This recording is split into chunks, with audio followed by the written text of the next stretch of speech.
The Monsters That Made Us is brought to you by the Cage Club Podcast Network. For all things movies, music, media, monsters, and more, head on over to cageclub.me. That's cageclub.me.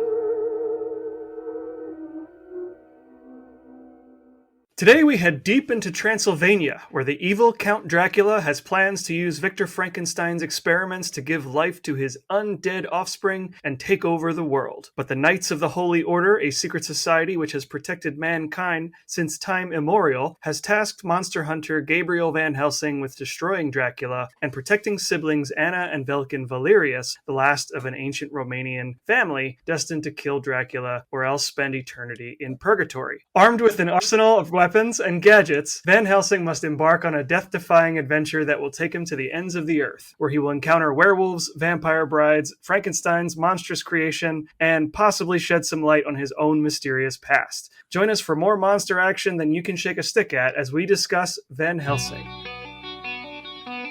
To a new world of gods and monsters.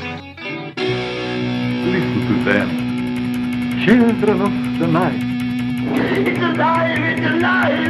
It's alive! You're crazy to know who I am, aren't you? I'll show you who I am and what I am!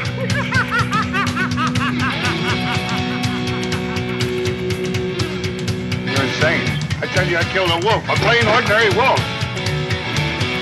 By studying these and other species, we add to our knowledge of how life evolved, how it adapted itself to this world.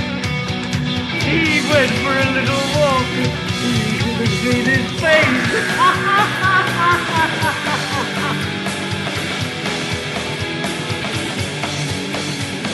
Welcome to the return of the Monsters That Made Us, the podcast where we celebrate the spooktacular characters and films in the Universal Studios Classic Monster series. Today we'll be discussing Stephen Sommers' 2004 Monster Mash Van Helsing. I'm the Invisible Dan Colon, and joining me as always is my co-host and fellow monster hunter, Monster Mike Manzi. How are you, Mike? Daniel, not only are we sanctioned by the Vatican, but I'm here to reclaim 300 years of memories. Before we get into Van Helsing, we have some exciting news to talk about. If you haven't heard this news, Universal Orlando Resort has announced plans for the Universal Epic Universe theme park, scheduled to open in 2005. The theme park will include over 50 new experiences, including attraction, entertainment, dining, and shopping, spread across 5 theme worlds, including Celestial Park, the Wizarding World of Harry Potter, Ministry of Magic, Super Nintendo World, How to Train Your Dragon, Isle of Berk, and finally, Dark Universe, which will, of course, be inspired by the Universal Monsters. We're back, baby! Per the official description, quote, from the experiments of Dr. Victoria Frankenstein to a shadowy landscape where monsters roam, Dark Universe is a world of myth and mystery, end quote. Oh man, so I love the concept that they're bringing it back first as like part of a theme park to see how it goes. I think that's very wise. It's a good brand. I'm glad they're trying to keep that kind of alive, the connection. Mm-hmm. They released some key art, I guess you would call it. The monsters redesign look really great.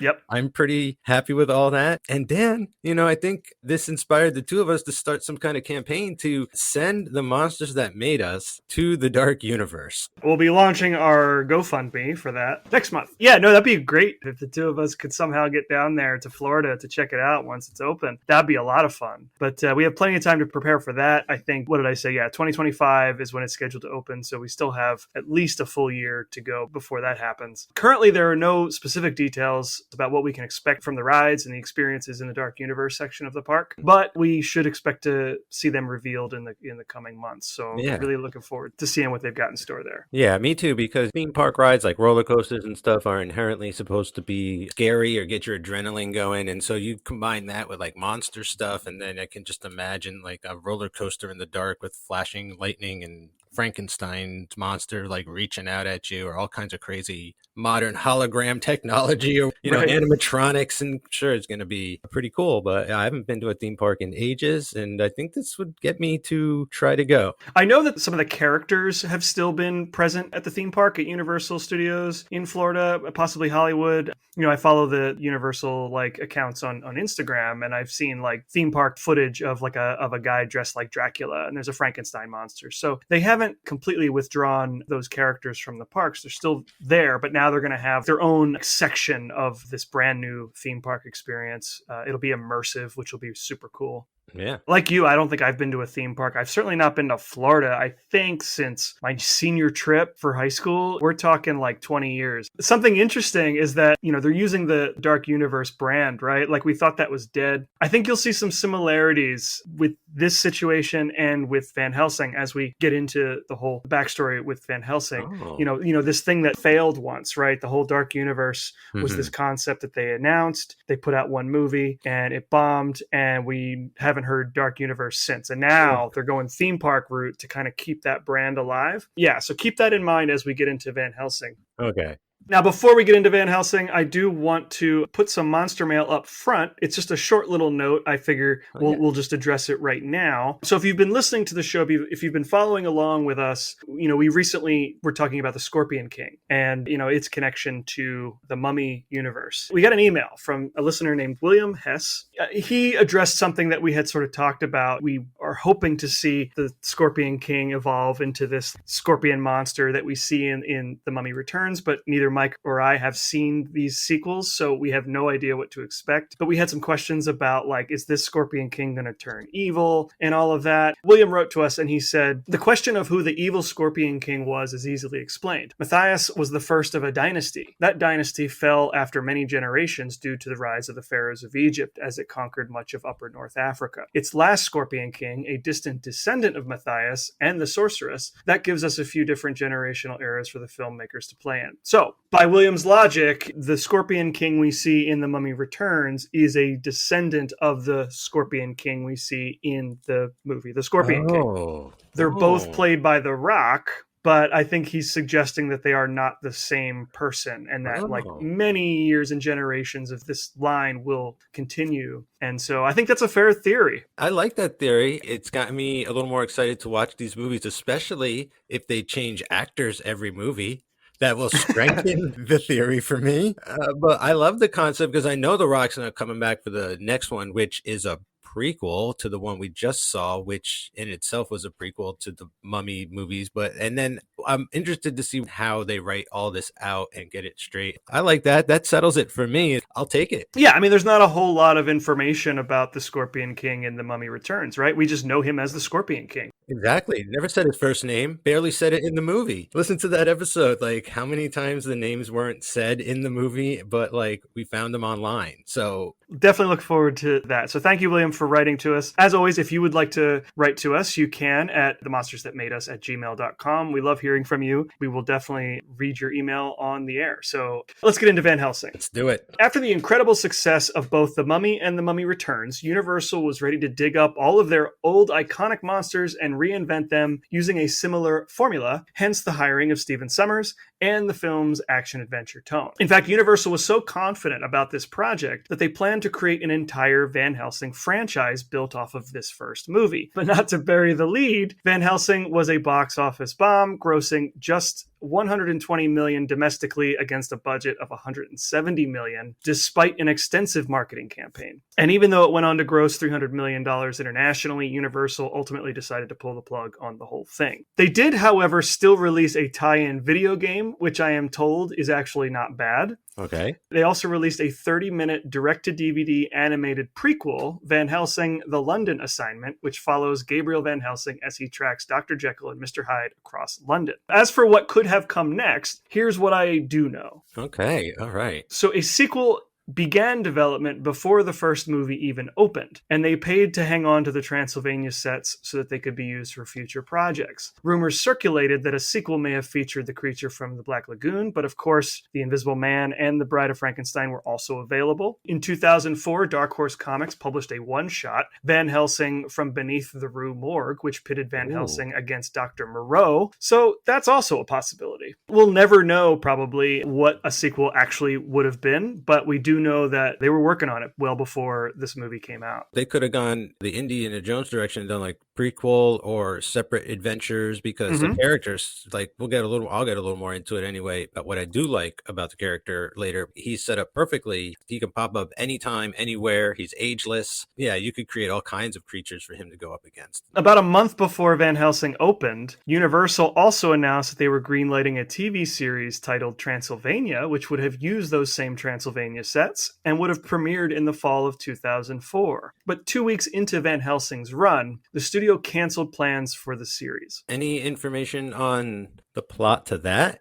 Nothing concrete. It sounds to me that this movie came out and almost immediately they were like, nope, abort, and just completely bailed on the entire thing. So we were talking about theme parks, right? So Universal Studios opened Revenge of the Mummy in the summer of 2004, as well as Van Helsing Fortress Dracula, which was a walkthrough experience in which guests would encounter monsters from the movie. Universal no doubt hoped that this attraction would keep fan interest alive, similarly to how Waterworld endured thanks to the successful stunt show at Universal Studios Hollywood. Now that you say that, like what would have been cool would have been a nighttime Van Helsing stunt show. Do something like that, bring it in, for the late night time because of the themes and the setting and everything. That could have been awesome. And all like the flying wire work for the monster stuff. So Van Helsing Fortress Dracula remained open for 2 years before it closed on November 4th, 2006. It was eventually replaced by Universal's House of Horrors, which I did attend, which was super cool. Nice. And then eventually it was replaced by a Walking Dead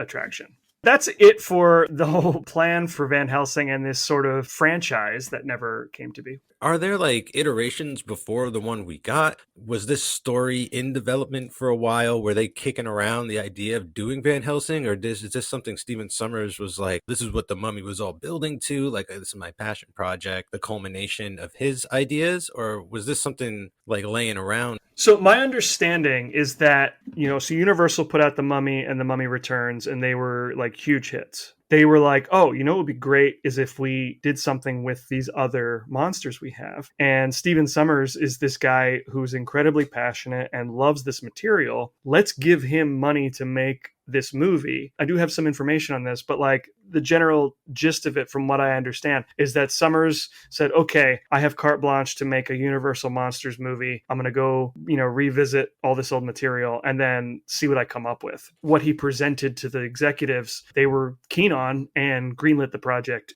Okay. That's how we got this movie. This was not something that existed before the success of The Mummy and The Mummy Returns. Yeah, they were probably just expecting him to come up with like a Dracula movie or something, and he comes with this, and he's like, look, we could bring all the creatures in at once, do more of like a House of Frankenstein sort of situation. Before I get into all the backstory of Van Helsing, Mike, I'd like to know, what were your thoughts going into this one? I know you've seen it before this. Has your opinion changed since you revisited it for the show? My opinion of this movie changes like every time I watch it. It really does. It like depends partially on my mood. I remember the first time I watched it, I'd seen it on DVD. Like it came out at a time where I had started collecting a lot of DVDs. So like, it came out and DVD. I was like, I'll just buy it and watch it and put it on the shelf. It's so overwhelming. I remember at the time being like, wow, well, this is insane and like crazy and over the top. It's like a true 2004 blockbuster. CGI meets practical effects. Some of it works, some of it doesn't. It's a monster of a movie. It feels like all really stitched together and stuff. But like still, there's a lot of strong ideas. There's a lot of fun stuff going on. Now, I haven't seen it in a while. So sitting down to rewatch it this time, I had to take it in parts, to be quite honest with you. Yeah. Like there was kind of more than I remembered. Like it is so fast paced. There's so much talking. Being a film student, Dan, if you'll agree with me, kind of like broke us in a little way where like you can see the seams and stitches and stuff if you're looking for them in certain movies and things, right? Yeah, so like yeah. there seems to be a ton of that in this, where there's like, we need to shoot this scene to make this connect, or we need to do this dialogue to make this connect. I couldn't stop keeping track of things like that. But like as I kept going and watched it, it just washes over me. I try to like take the good and leave the bad, but overall, like, yeah, it's insane, right? Like, Yeah. I don't want to bash it. Like there are things about it I do like, but it's out of control. We'll get way into it, I'm sure, but I was very overwhelmed. I did kind of tease to you the other night over our text chat that there was something about this movie that could have not fixed everything for me, but I was watching it this time and I was like, you know what it really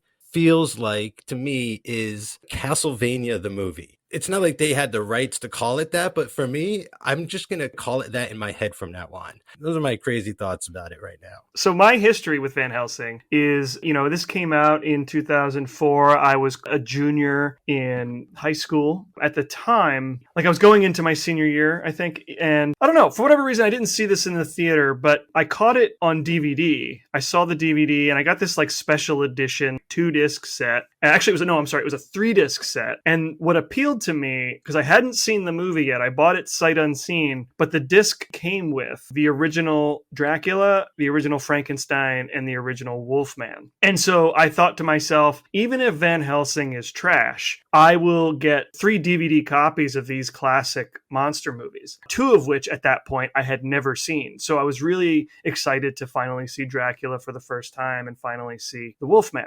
I bought it and I remember enjoying it well enough, but it wasn't something that I had on all of the time. I was essentially revisiting this for the first time in a long time, watching it with like almost totally fresh eyes. And you're right, there is a lot going on. I mean, I have 12 pages of handwritten notes just to track the plot. So when we get to that part of the show, we'll see how well I do. Listeners, please bear with me. This thing has so many moving parts and we're not going to get to everything, but I'm going to try and cover it as well as possible. Yeah. But this thing throws everything at the wall just to see what sticks. I was talking to a friend of mine recently. I told him we were going to be recording and he has a lot of experience with this movie. And I told him, it's like if you watch, I mean, this is basically what we did. If you watch The Mummy Returns, and Van Helsing in succession, you can see the studio giving Stephen Sommers more and more freedom to the point where it becomes a detriment almost. Like this is completely unhinged, unrestrained Stephen Sommers. Like I agree with you that there are some pretty cool ideas in here. I like the concept of Van Helsing as this character that ties all of these iconic monsters together, right? Like I could totally see, I mean, maybe not Edward Van Sloan's Van Helsing, but certainly the idea of a Van Helsing, like sort of monster expert who travels the world, hunts monsters or whatever. That makes perfect sense to me. I love that as a concept. Some of the sequences in this I really love. Like we're going to talk about that first like 10 minutes, black and white sequence. Love that. But then there's like all of this stuff that just doesn't make any sense to me at all. It continually keeps adding and adding in a way that the mind can't keep up, right? And like when you overload it with information like that, nothing feels important enough to kind of care about. Okay. So like the movie's constantly setting things up and constantly paying things off.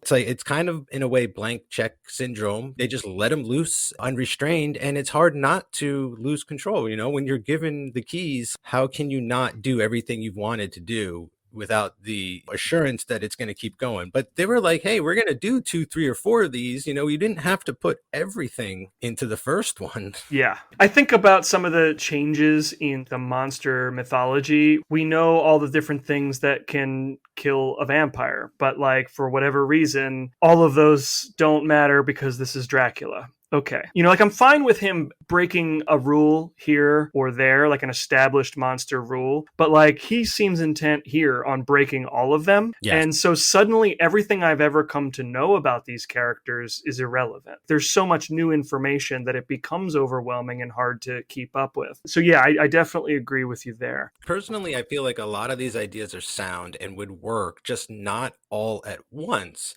Anna and her brother, that's a whole other movie on its own, right? That's a spin-off or whatever, or like from the world of Van Helsing come the Valerius brother and sister. This movie is a tug of war between these two storylines, and it's hard to invest in one or the other because they're constantly fighting for my attention in that way. And especially the Van Helsing stuff is like they're really trying to like up his game because I feel a lot of it is sort of taken away by the Kate Beckinsale character, which is terrible because she's such a great character. There's a lot of questionable decisions going on here. I didn't think I could feel more overwhelmed than I did watching The Mummy Returns, considering how busy that one is. But this, I also had to kind of watch in pieces. I typically will watch every movie that we watch for this show like a couple of times. This one, I like didn't want to watch it. It's only like 2 hours long, but it feels like it's forever. Yeah, it's hard because it feels like you've watched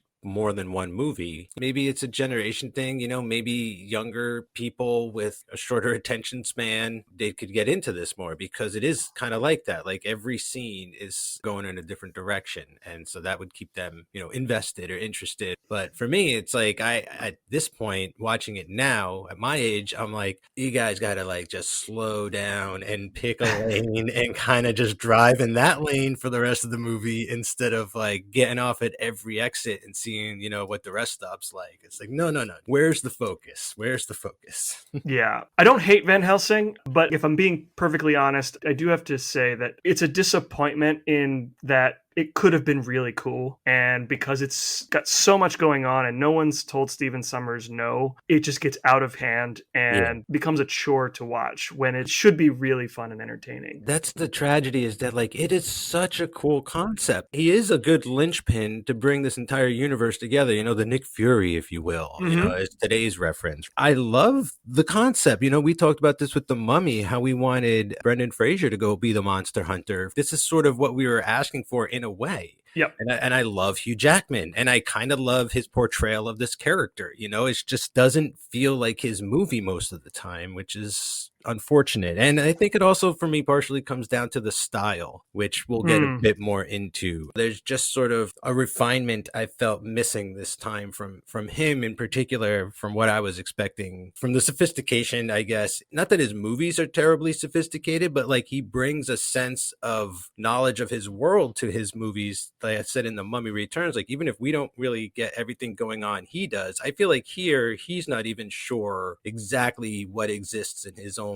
world of Van Helsing. Yeah, we can move on, but I'll just say this one last thing. I am certain that this movie is the reason why was it the 2017 Mummy? I'm certain that that's why they chose Dr. Jekyll to be the Nick Fury of the Dark Universe, because of this movie. They're like, Van Helsing was very poorly received. We don't want to risk that again. So let's go a different route. And they chose a really oddball choice to be the connecting character for the Dark Universe. That's just how I see it. But we'll talk more about that when we get to that movie. Yep. Okay, so we'll go down through our credits here. This was produced, directed, and written by Stephen Sommers. So he's wearing all the hats for this one. No Sean Daniel or James Jacks, so that also could have had something to do with it. Initially, the project was expected to be somewhat smaller, but as Sommers was developing the script, he began drawing inspiration from the original films and the novels, and at some point he decided to include 3 monsters, and the entire project just ballooned into something much, much bigger. And as I said before, the studio execs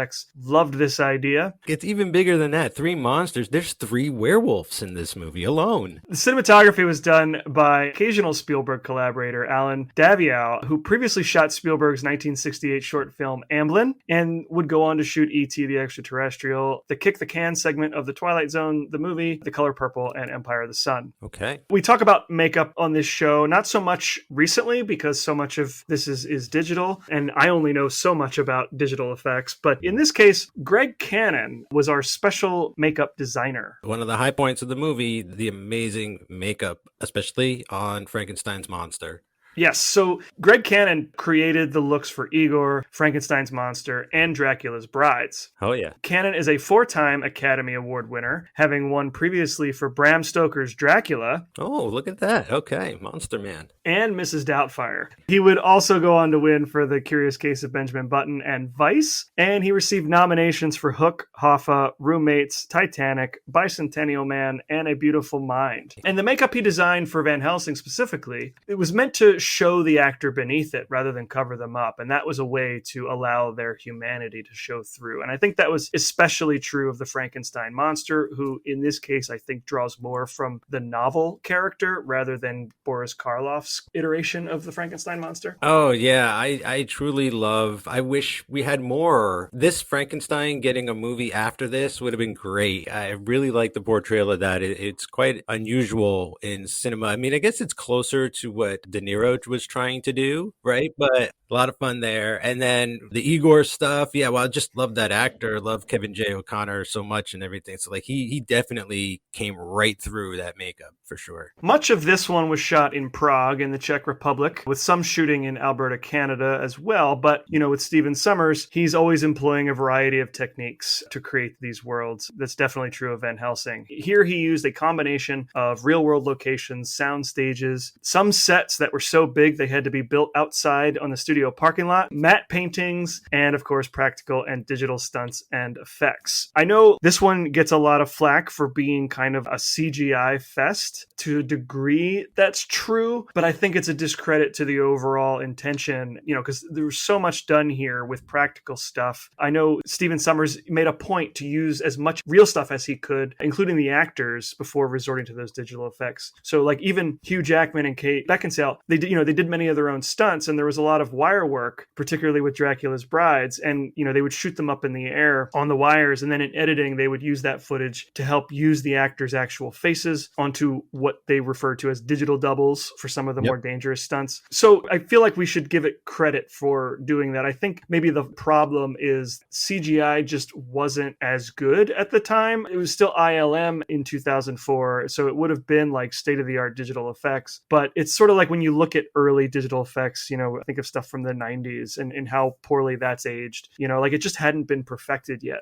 And nowadays there's just CGI in everything, and it's a lot less obvious. Yeah, I actually quite enjoy all of the creature design, like the actual concept design. I mean, like when the brides have transformed, they look cool and everything, and the werewolf looks cool, and there's actually less CGI than I recall. Like it's mostly stuff like the werewolf and things like that, and the brides and the babies and Dracula when he's transformed, and it's like that stuff. I mean, the sets are incredible. I love that tactile feel. Like all the different sets are fantastic, and it sells it so much to still have all that thing in camera for them to like walk into and interact with and everything. And I think part of the issue for me when it comes to sort of the look of the film is the camera kind of can't sit still, really, like it's whipping and moving all over the place, and like so that's overactive, and it becomes a bit of a monochromatic movie as well. And now that kind of ties in a bit to the black and white of the originals, I suppose, but this is a very sort of like blue and silver feeling sort of movie to me. I don't know that helps as much either, especially when like Frankenstein, well, kind of Dracula's monster in this, but Frankenstein's monster is going to show up, and like I thought he might be green to kind of pop a little bit, but like, oh, he's pale. And then like Igor, he's pale. Those are some interesting choices that stylistically, but the effects are top notch for what you could do. I just think that he asked for too much. The compositing is there. It's just kind of, for me, it's more with the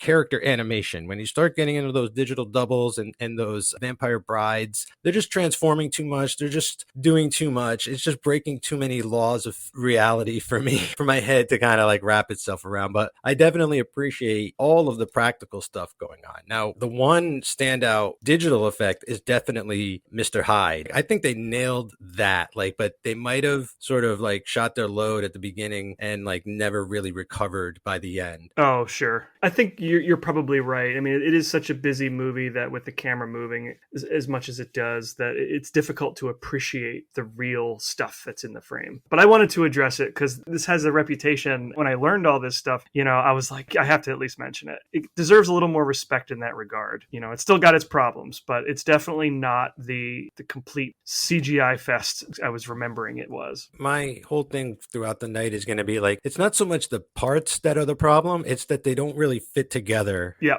In the way that I was expecting, in a pleasing way. Oh, there's even puppets in this movie also. I forgot to mention that. They used puppets for Dracula's offspring. Oh. Not for the flight sequences, but I guess in their like egg sacs, they use puppets. Sommers gets a little more flack than he deserves here. Even Dracula's minions, his shy guys doing his stuff, like there seems like thought put into all that, and one of them gets their face ripped off and he's got like a creature face. That's about all I got for like production notes. Everything else, as far as I can tell, tell kind of happened the way you expect it would. It's just Stephen Sommers was given carte blanche to do whatever. All right. So let's get into the cast here. Hugh Jackman, iconic Australian actor, plays Gabriel Van Helsing, which was, I thought, an interesting choice. He's not Abraham Van Helsing, he's Gabriel. I don't mind the name change. I'm a huge fan of Hugh Jackman. Thank goodness he's Van Helsing. He just constantly, I feel like, is one of those actors that if you're not even really connecting to the film, like I'm connecting to him. I'm going there to see what he's up to, what he's doing, and the guy is always like got the vibe and the energy to keep me watching one of his movies.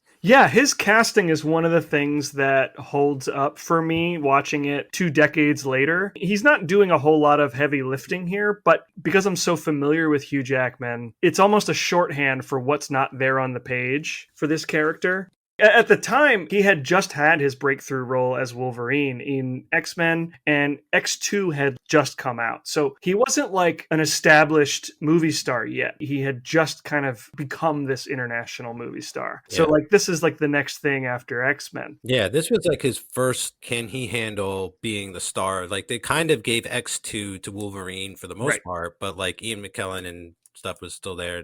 But like this feels like, okay, he's the star driving this motion picture. And what we all know now, but may have been a shock at the time, is that he is also an accomplished stage actor, having gotten his start at the University of Technology, Sydney, where he earned a degree in communications. But he took some theater classes in his final year just for the credits, and having been bitten by the acting bug, he completed a 1-year course at the Actors Centre in Sydney, known as The Journey, and has said of this experience, quote, "It wasn't until I was 22 that I ever thought about my hobby being something I could make a living out of. As a boy, I'd always had an interest in theater, but the idea at my school was that drama and music were to round out the man. It wasn't what one did for a living. I got over that. I found the courage to stand up and say, I want to do it," end quote. He then enrolled at the Western Australia Academy of Performing Arts of Edith Cowan University in Perth before landing roles on television and the stage, and it was his performance in the 1998 Royal National Theatre production of Oklahoma that made him an international star. Producer and editor Bob Ducey saw him in this show and maintains that Hugh was the only choice for Van Helsing based on this performance. Cool. Kind of comes from the stage as like the lineage of monster movie actors in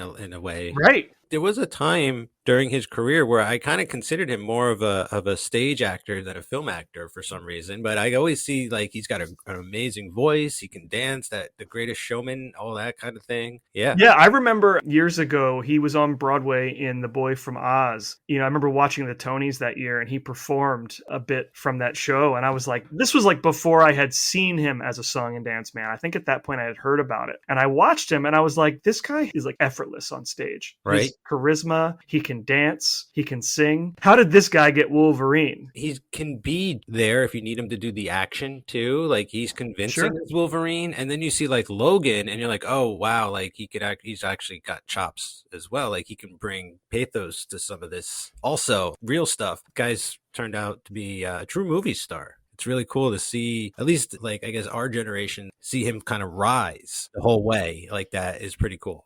We've got Kate Beckinsale, who plays Anna Valerius. Princess Anna. I don't really know much about Kate Beckinsale outside of a handful of movies, so I did a little bit of research. She was the daughter of 2 actors, and she always had dreams of being an actor herself. She began in her teens, appearing in various series on ITV, which is a British public television network, in the early 90s. And then while attending Oxford, she had landed roles in Kenneth Branagh's Much Ado About Nothing, as well as 1994's Prince of Jutland alongside Christian Bale. Post-university, she worked on John Schlesinger's 1995 film Cold Comfort Farm and made her stage debut in a production of Chekhov's The Seagull with Michael Sheen, with whom she became romantically involved. Shortly after appearing with Mark Strong and Samantha Morton in a 1997 ITV production of Jane Austen's Emma, Kate moved to Hollywood where she appeared in several films before her breakthrough performance in Michael Bay's 2001 war film Pearl Harbor. That's considered her breakthrough? That's wild. I was surprised to hear that also. I'd never seen that. I was waiting for you to mention the 1998 movie, The Last Days of Disco, the Whit Stillman movie with Chloe Sevigny. Like that, she's great in that. That's what I think first saw her in. In 2003, she landed what is probably her most iconic role, the vampire assassin Celine in the Underworld films. Now, Dan, just imagine, were they thinking that one day Princess Anna would have to track down vampire Celine?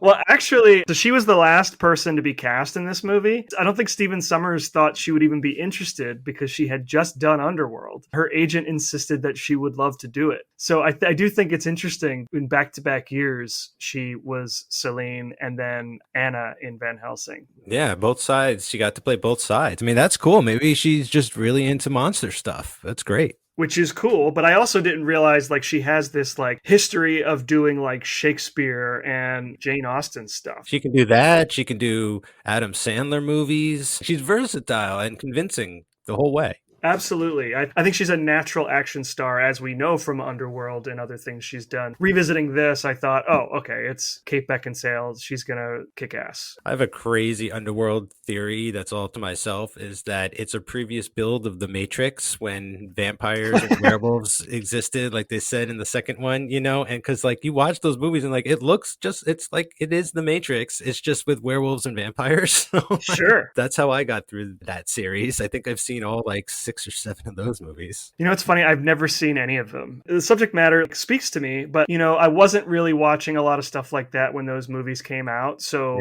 I'm so far behind that I just never started. At some point, I should probably just, you know, bite the bullet and do it. I'll bite the silver bullet, maybe.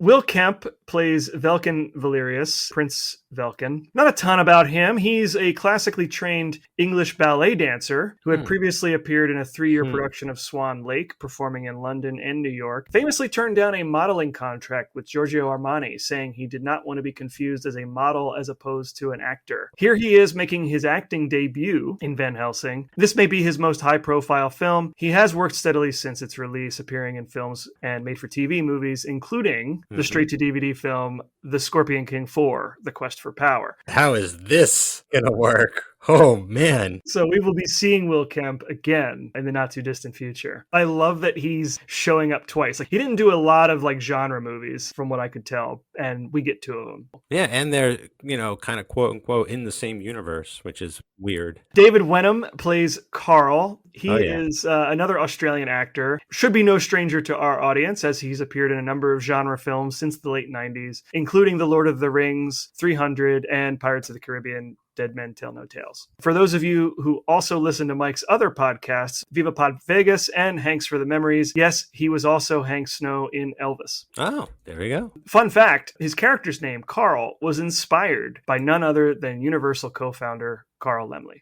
Nice, because it sticks out so much at the time period. It's like Game of Thrones, where like what I thought was kind of fun about it is like medieval and shit, but people are called like John and Steve and Chris. Here we have like Mariska and Gabriel, and he's like, I'm Carl. Yeah, and I love him in this movie. I mean, like the whole idea of Van Helsing having like a Q, a gadget guy. He's a full-on Robin in this. Yeah, it's so silly to me, but also I love whenever David Wenham and Hugh Jackman have scenes together because their chemistry is just so great. Oh, yeah. Alan Armstrong, we know him from The Mummy Returns. He's back this time as Cardinal Jeanette. So yeah, if you want to learn more about Alan Armstrong, we talk a lot more about him in that Mummy Returns episode. Here he is like sort of as the head of this like secret monster hunting society. Based in the Vatican, no less. We've come a long way since keeping our religion out of our Frankenstein movies. I saved our monsters for last. Richard Roxburgh plays Count Vladislaus Dracula, another Australian. Roxburgh got his start on the stage, appearing in a 1994 production of Hamlet alongside Geoffrey Rush and David Wenham. In 2000, he appeared in his first international blockbuster, John Woo's Mission Impossible 2, and he famously played the Duke in Baz Luhrmann's Moulin Rouge, both filmed in Sydney, before he played a string of iconic characters. First, it was Sherlock Holmes in a 2002 TV production of The Hound of the Baskervilles. Then he played Professor Moriarty in 2003's The League of Extraordinary Gentlemen. And of course, here he plays Count Dracula. Nice. And if I'm not mistaken, he also shared the screen in 2022 Baz Luhrmann's Elvis as Vernon Presley, Elvis's pop.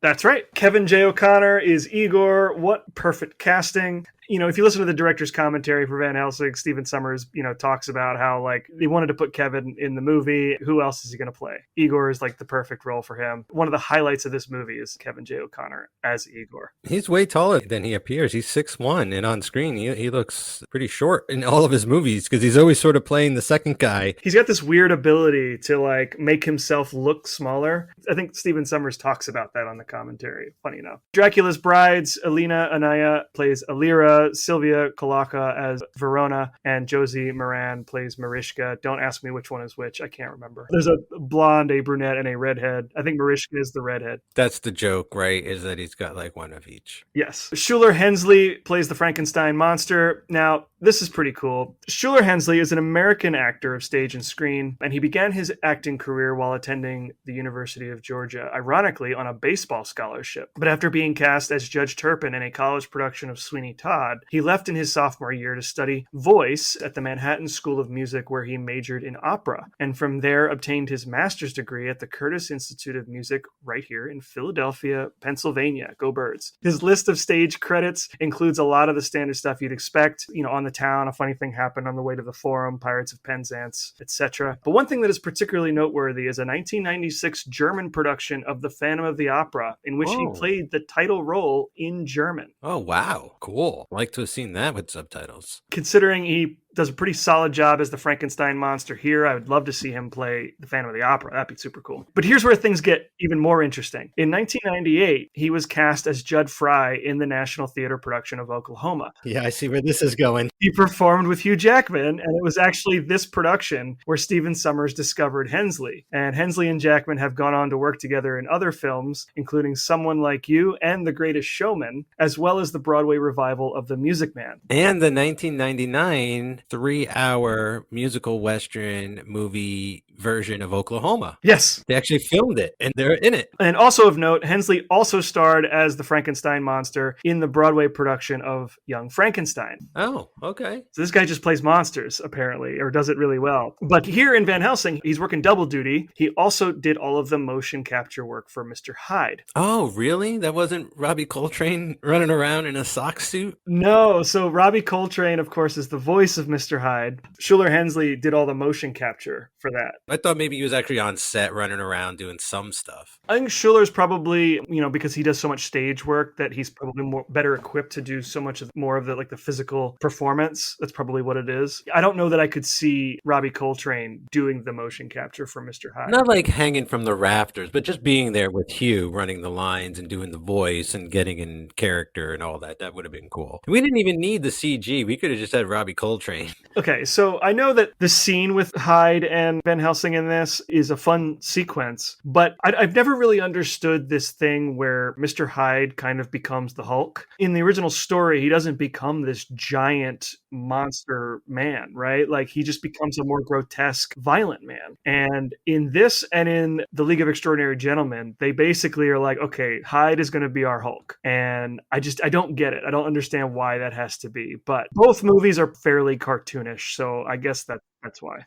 I think Alan Moore was going somewhere with the concept originally, and then it just kind of becomes referential, right? And I think they kind of get somewhere in the middle. He's not quite the Hulk, but he's definitely too big to be human. Real quick, couple cameos here. English actor, theater director, and narrator Samuel West plays Victor Frankenstein. And for all of about 15 seconds, Stephen Fisher plays Dr. Henry Jekyll. Can't have your Hyde without Jekyll, so... That would have been a great director cameo. He's on screen for 2 seconds. Finally, we've got a score by Alan Silvestri. He came back, still partnered with Stephen Sommers after The Mummy Returns. Last production note, the All Hallows Eve ball that we're going to talk about. There's a lot of acrobatics and wire work and stuff in that sequence. That was all choreographed by a woman named Deborah Brown, who was the principal choreographer for Cirque du Soleil. Oh, okay. Nice. That's it for my production notes. So we can just get right into the movie. All right, let's get on in there. Okay, so the movie opens with an incredible black and white sequence. Like I think that a lot of people who want to like this movie and are disappointed, we all kind of agree that the first, 10 or 15 minutes of it is pretty awesome. Overall, I really like the black and white effect. It's really fun. I like this whole setup for the movie we're about to see. I think it's pretty cool to see like Dracula and Frankenstein and his monster and Igor all kind of in the same space. And then I think the movie actually opens, like the first thing you see is like an angry mob with its torches and pitchforks. Like it's taking you right back to the 1930s. Yeah, the one thing I wish we got to start with though was one of the old logos, one of the old Universal logos. I wish that is what caught on fire. So that was the plan. Oh, Stephen Sommers says in the commentary, it didn't test well. Apparently it took people out of the movie. the movie just started. I don't get it either, but I thought the same thing. And to know that that was the plan. Especially since you're about to establish that we're in one of those movies. That's what's so odd about it. Okay, so I think conceptually, this is a brilliant idea. Let's go back into those old movies and show you something that was kind of going on behind the scenes. There's this conspiracy between Dr. Frankenstein and Dracula. Like, they're not just building the monster. We'll find out later, they're trying to like power a machine. I dug the way that they were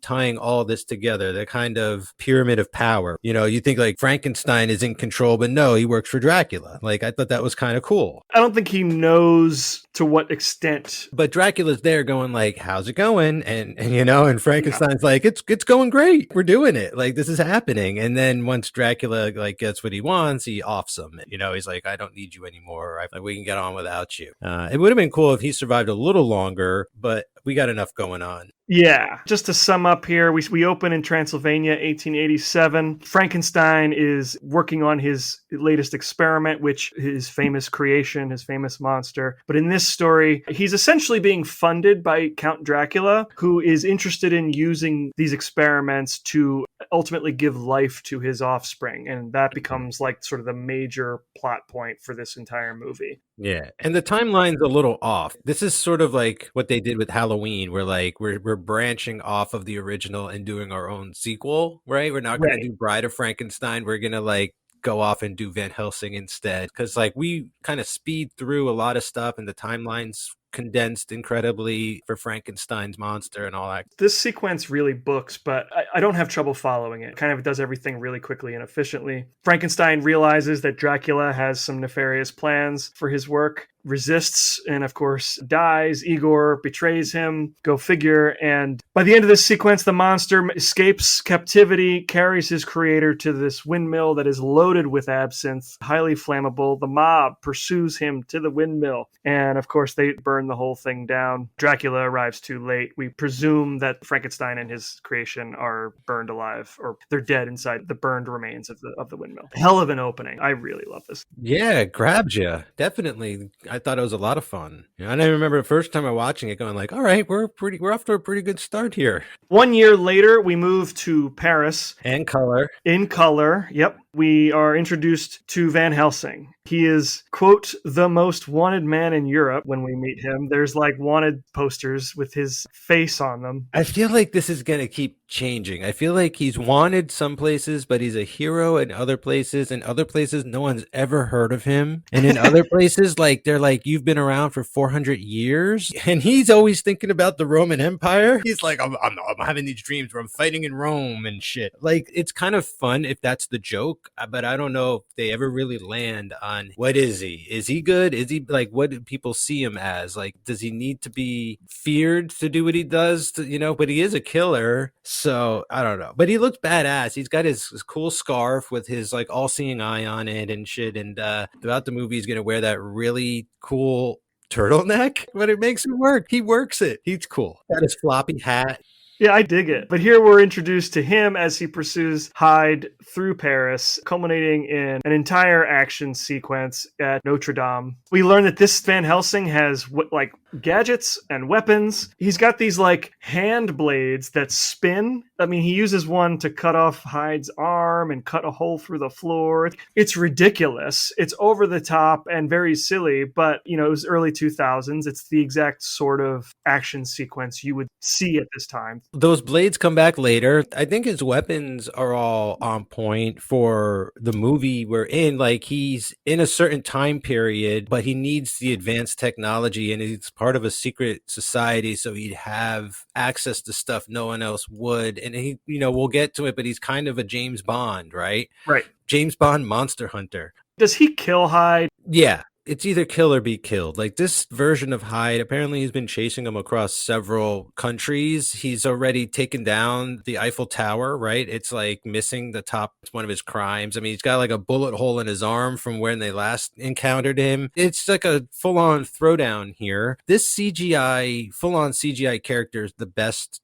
at the time of this movie coming out. I don't know that we've gone much further than this guy. Like, I think he looks awesome. Like, I'm really cool with his look. But again, like I said earlier, this movie feels like, you know, you shoot a movie in sequence. Yeah. It feels like they did the effects in sequence. So like, they start amazing and then they kind of just keep trickling off throughout the movie. It helps that this is a pretty simple scene to shoot. I mean, they can do everything with sets, real sets and real props. Yeah. And the only real digital effect they have to worry about is Hyde. But he definitely kills him. He throws him out of a window, and instead of dying, he transforms and lets the other guy die. Ultimately, that's what he struggles with, right? Van Helsing, as you know, this is his responsibility. He's sent out to like capture these monsters, but they end up dying in their encounter. They always result in the death of whoever he's pursuing. Yeah, and he mentions later, he's like, you don't have to see them when they turn back into who they were, right? And I was like, oh, that's kind of like that's a great line for him. I wish this movie was just about him. And like a lot of previous encounters, presumably the bystanders, you know, the people who find Dr. Jekyll's corpse on the ground, blame Van Helsing for killing this man, not knowing that he was also Hyde. Again, though, he is kind of dressed like Batman. You know, it's like the same problem. It's like, maybe don't dress so villainous. I don't know how else to put it. It's like the Shadow too. He looks a lot like the Shadow, and it's like the normal bystander isn't supposed to be scared of you when they encounter you. After Hyde is taken care of, Van Helsing makes his way back to Vatican City, and this is where we learn more about the Knights of the Holy Order, this whole hierarchy, this whole organization that has him all over the world as a monster hunter. Now, this is one of a couple different information dumps in the movie. I'm going to try and like sort of sum up the gist of what we learn in this scene. So we know that Van Helsing was found half dead by these folks. They believed that he had this divine purpose to rid the world of monsters, and he has no memory of who he was before they found him. That's going to come into play later. He's given his mission, which is, you know, this is what this movie is going to be. He has to go to Romania to destroy Dracula. Then we get the legend. 450 years ago, a Transylvanian knight by the name of Valerius the Elder, he promised God that his family would never rest or enter heaven until they vanquished Dracula from the land. And I think our cardinal here mentions that they are running out of family. Yeah, they're down to the last three, the dad, the son, and the daughter. The dad has gone missing, which is sort of why they call in Van Helsing. We have Boris Valerius, who disappeared 12 months ago. He was, quote unquote, king of the gypsies. His only son, Prince Velkin, and his daughter, Princess Anna, are left. And if they're killed before Dracula is vanquished, 9 generations of their family will never enter heaven. Still with you. Yeah. And we do get one clue. Valerius the Elder left like this scrap of paper that I guess has been like handed through the generations. Well, yeah, Valerius the Elder would have been the original. So they still have this scrap of paper. It reads, "In the name of God, open this door." A couple of things about this scene so far. It's awesome when because it like starts with him doing his confession, and then the priest like pulls a lever and reveals like the secret entrance to the actual Vatican. This super busy, really awesome testing room of like how to kill monsters. And it's like every religion is represented, right? Yes. Did you catch that? They're like Buddhist monks. It's like a supernatural club of religions trying to rid the world of monsters. And it's like very active. It's like, I think this part's very well directed. There's a lot of information. The Dracula stuff, it's like, I don't know why they really bothered changing it, but that's not my main problem. The thing is like this whole storyline with the Valeriuses, the Valerii, the Valerius. I love the Kate Beckinsale's character, and like this stuff is cool, but like this is not the movie that I was expecting at all. Like, why can't Van Helsing just be on this mission on his own? Why did we introduce this other set of characters? Like all of that stuff, while it's like fun and cool, it just seems like it's constantly clashing with the nature of the movie, you know? Like it feels like the movie, and I run into this kind of often, it's like the movie is saying Van Helsing, but the director is saying the Valerius, you know? They like always kind of want to shoehorn that in, where I feel like I wish it was just Hugh Jackman the whole movie. You know, as much as I love what Kate Beckinsale's doing, it just, you know, feels like it belongs maybe somewhere else. My first thought would be that, you know, maybe they were hoping that she would stick around for future movies or whatever, but that couldn't be possible because both she and her brother die by the end of this movie. Like, it's a closed loop for her and her brother. If they cut these characters out completely and it was just Van Helsing fighting Dracula, inherently you've got a 90-minute movie. Yeah. Probably a better balanced movie. As much as I like Kate Beckinsale, it's completely unnecessary. You could still run into her at Transylvania and she can be like the badass that was keeping the town safe, you know, but you just don't have to introduce all this extra lore that is kind of, it's sidetracking me. I'm only really invested in Van Helsing's past because in this, they also introduced like a secret ring. He's like, all I've ever had was this ring. I don't know anything else. And they're like, oh yes, the ring, which is like the signet of their organization and all this stuff. So like, I'm more into that. The other thing is they have this like piece of a parchment and like they never gave it back. Like if they had just given this piece of paper to their family, you know, ages ago, they could have put it in the wall on the big tapestry and gone to Dracula's castle immediately. Truthfully, I think the only reason for this Valerius family thing is so that the movie can have werewolves. But it could still have werewolves. There's gonna be a werewolf that's gonna bite Velkin. So like there's already a werewolf. You could still get Hugh Jackman to become a werewolf at the end if you needed him to. But I think having a reason to keep her alive, because he has to keep one of them alive before Dracula is killed, it gives her character higher stakes, but I don't think she needs them. It's completely unnecessary. They could have werewolves, they could have her in the movie, but all this extra like family lore I think weighs down the movie. I do love that the Knights of the Holy Order are made up of like multiple religions from across the world. They're all located under the streets of Vatican City. Super cool production design here. I love this sequence. This is where we're introduced to Carl, and we sort of talked about James Bond. I compared him to Q, and this is where we kind of get our Q James Bond sequence. We get to see all these different gadgets they're working on, different things to kill monsters. We get that sort of glycerin that he invented, that sort of liquid combustible. There's a rapid fire crossbow. And then there's this one toy that will come into play later that I forget specifically what it is, but we know that it can generate a light source equal to the intensity of the sun. So put that in a movie with vampires. What do you think's going to happen? This is all like that steampunk kind of stuff too. Aesthetically is working well. Yeah, I definitely enjoy this sequence. Once Van Helsing has his mission, he and Carl go to Transylvania together. He takes Carl with him, even though he's not a field man. So then we cut to a scene that introduces Velkin and Anna. This is in Transylvania, and they are hunting a werewolf that had been unleashed by Dracula. So Dracula's just creating werewolves and setting them loose on the people of Transylvania. Yeah, we don't have any history on where the first werewolf comes from, but I was just like, don't use yourself as bait. Like, you know, get a town folk. But this whole thing ends up kind of going awry. There's some cool action. I like when Anna's like in front of the giant cage that they've tried to capture the werewolf in, and it kind of shoots up like into the tree and it catches her foot and she has to do like this weird backflip. I thought that was kind of fun. Yeah, there's some good staging here. It's kind of a fun sequence that works pretty well. Ultimately, Velkin sacrifices himself to save Anna from the werewolf. What did you think of the werewolf design? We haven't really seen one like this. It's all right. It's obviously CGI. Like they're not trying to hide any of that kind of doing stuff that's impossible, to do in a suit. I think it looks fine for what it is. I think it looks worse as the movie goes along. Like I think this is the best it gets. Maybe when he's on top of the flaming cart. Flaming carriage, yeah. That's a great shot, but I think this is probably my favorite use of the werewolf. I don't really like the way Hugh Jackman's like kind of black fur werewolf ends up looking. I like the sort of the brighter one. So Yeah. I thought this one was cool. Yeah. So Velkin is presumed dead in this encounter. He gets sort of like taken off the edge of a cliff. Yes. And then we cut back to Van Helsing and Carl, who are traveling to Transylvania. It's like a Lord of the Rings travel sequence as they trek through the snowy mountains. The quick montage. Now that we're at Transylvania, didn't address this with the opening, but how do you feel about Frankenstein's castle being in Transylvania and not the town of Frankenstein in like Germany or Germania or Germanland or anything?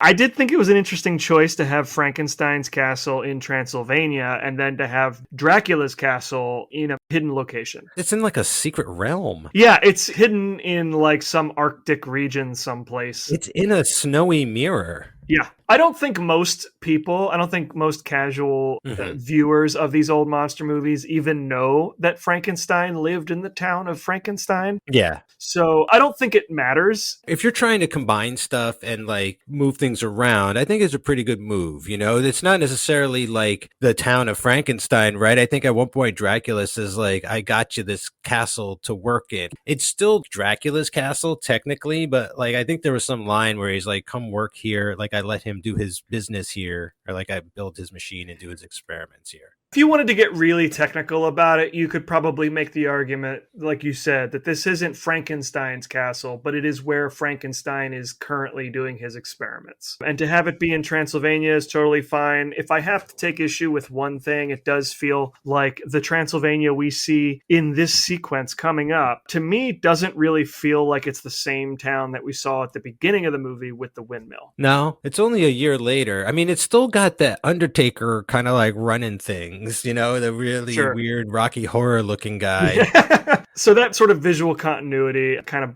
bothers me a little bit. It does feel like a separate town, but yeah, I don't mind that they got Frankenstein in Transylvania. The town folks at least feel the same to me because like they were going to take out the monsters in the opening, and like later I believe don't they try and at least fight some stuff off. But we're about to have an action sequence, but before we do that, one important thing that we do learn as Van Helsing and Carl are making casual conversation about Van Helsing like having no memory of his past, and this is where he mentions that like he remembers fighting the Romans in 73 AD. And Carl points out like that was like 400 years ago. And he's like, yeah, well, you asked, and they just sort of throw it away. Kind of cool. Yeah, and they're going to keep doing that. When he meets Dracula later, he's going to be like, I know you. And Van Helsing's like, what are you talking about? He's like, it's a story for another time.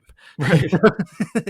Yeah, they keep dangling that carrot. Another thing that we learn here, this is a vampire rule that we have seen in other things. If you kill a vampire, you also kill anything that vampire has created, So in this case, it'll kill all of the other vampires. It'll kill his children. You kill the guy at the top and it'll kill everything down the family tree. This is a pretty crazy action sequence in the town square. Yeah, it just kind of like happened. They have Van Helsing meet Anna. They're about to throw down.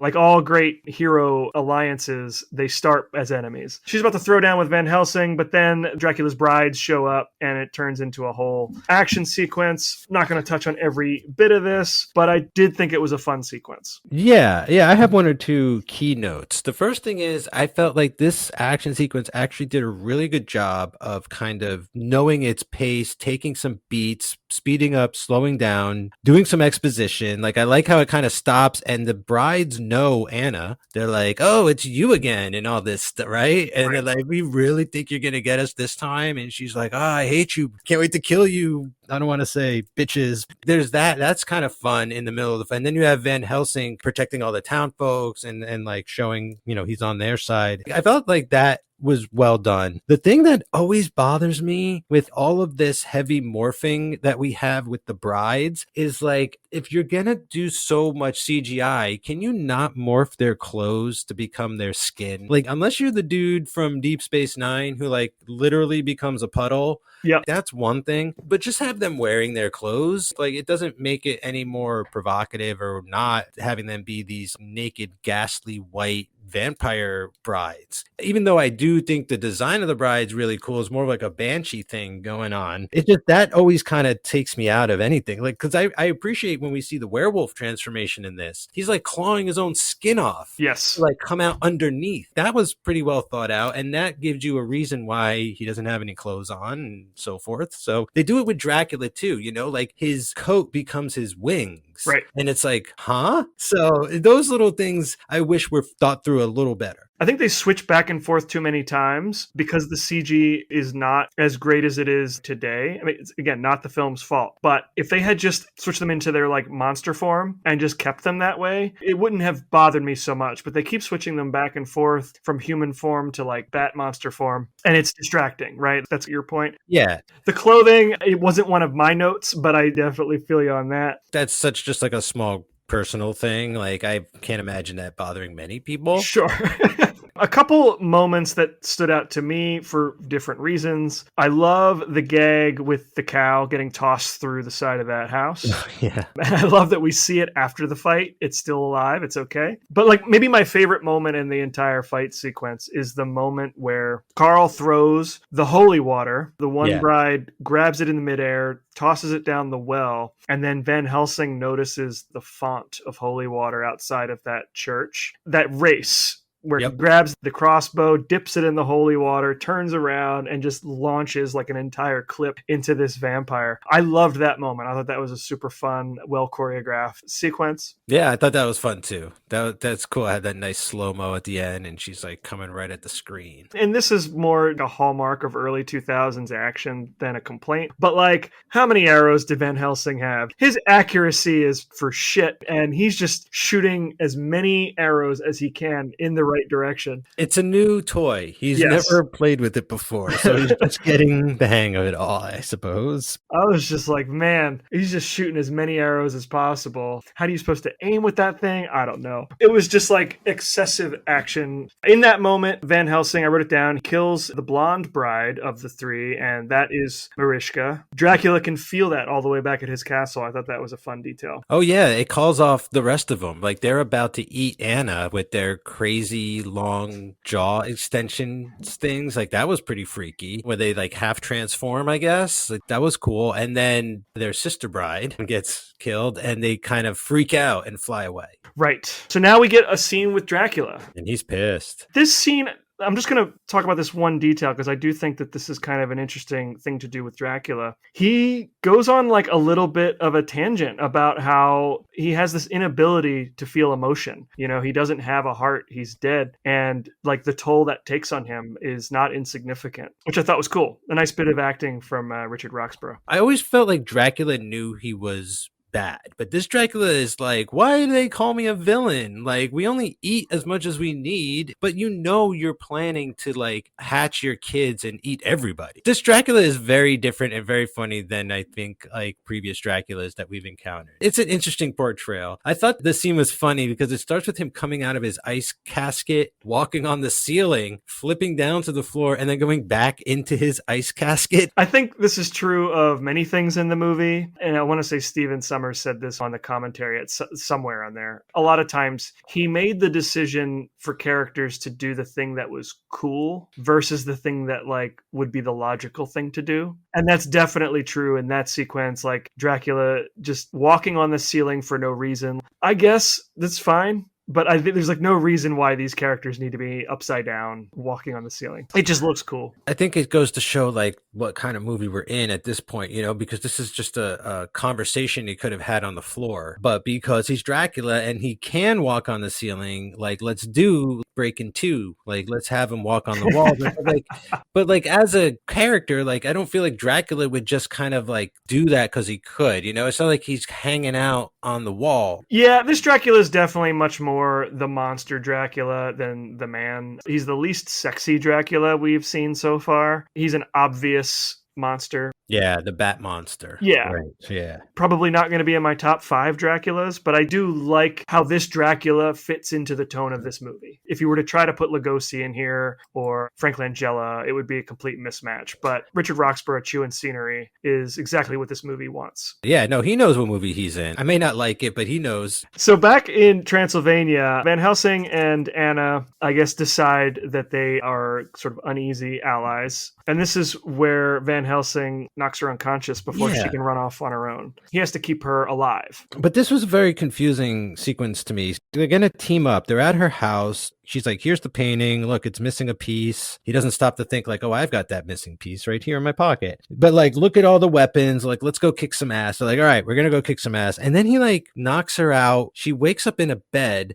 and we're going to get a sequence where the werewolf is stalking her. Okay. Which is her brother. Like her brother comes, I guess he's supposed to just spy on things. Now the movie sets it up to be like Van Helsing knocked her out to use her as bait to get her brother to come to the house. However, he didn't, because how could he have known that the brother was the werewolf and that this would work, you know? And when the werewolf shows up, he's like super surprised. Like I was like, where's Van Helsing? Like I thought he knocked her out to go take off without her, but she wakes up in like a seemingly empty house. The werewolf attacks and he comes running to help. It felt like there was some stuff going on in the edit here. Yeah, it feels like a scene was cut out that would explain how you got from A to B. I really don't understand how Anna ended up waking up in a house by herself, being stalked by a werewolf, if the idea was to keep her safe. I'm as confused as you are, but we do get that really cool werewolf transition that you were referring to, where like Velkin's ripping through his skin, which is super cool. Yeah, that was awesome. Anna mentions that she believes Dracula has a cure for his lycanthropy. Now it becomes a movie where like Van Helsing is going to go try and kill Dracula, and Anna is going to try and save her brother by getting whatever werewolf cure Dracula has. It feels like such a throwaway line to be like, now that my brother's a vampire, like I need to go find the supposed cure that only Dracula has that might be in one of his castles. Like,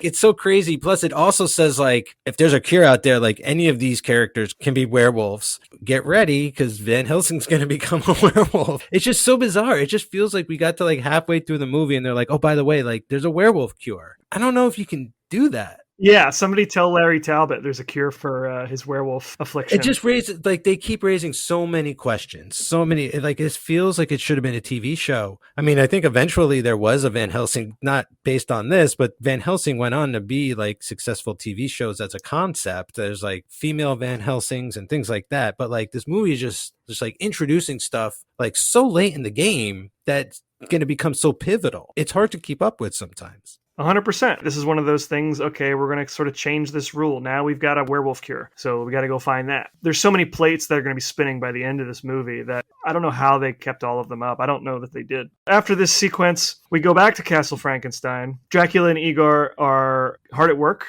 on reproducing the work of Victor Frankenstein. This is where Velkin learns that Dracula was experimenting on his father. So his father, who went missing 12 months ago, he's now a corpse. This is going to raise questions later. Like right now, I don't know what's going on because we don't know the purpose of the machine. But if I can just skip ahead just a tiny bit just to explain a few things. Dracula has this machine that he needs to use like a life force to power in order to bring his children alive and stay alive. Like they're born dead and he needs to keep them alive. The idea is to use Frankenstein's monster. Like he's the key. He's got all the life running through him so he can charge all of these babies to live forever. But in the meantime, Dracula's just like using different types of supernatural beings. Like I understand the werewolf, but what is like Gypsy King power running through this guy's veins? It feels like he just wanted to roast this dude for aggravating him all these years of trying to hunt him down. I don't think the who of it was necessarily all that important. It was just the body he had on hand. That's how I read it. But you mentioned it, so I want to sort of address it. I was trying to figure out why Dracula would need to go through all this trouble to give his offspring life. Is this how vampire reproduction works? They can create offspring but they can't give them like quote unquote like unnatural life. They all seem to be stillborn or still unborn. There's nothing gestating inside of the egg or the pod, but you can sort of run a charge through it and Frankenstein bring it to life, like Frankenstein's monster.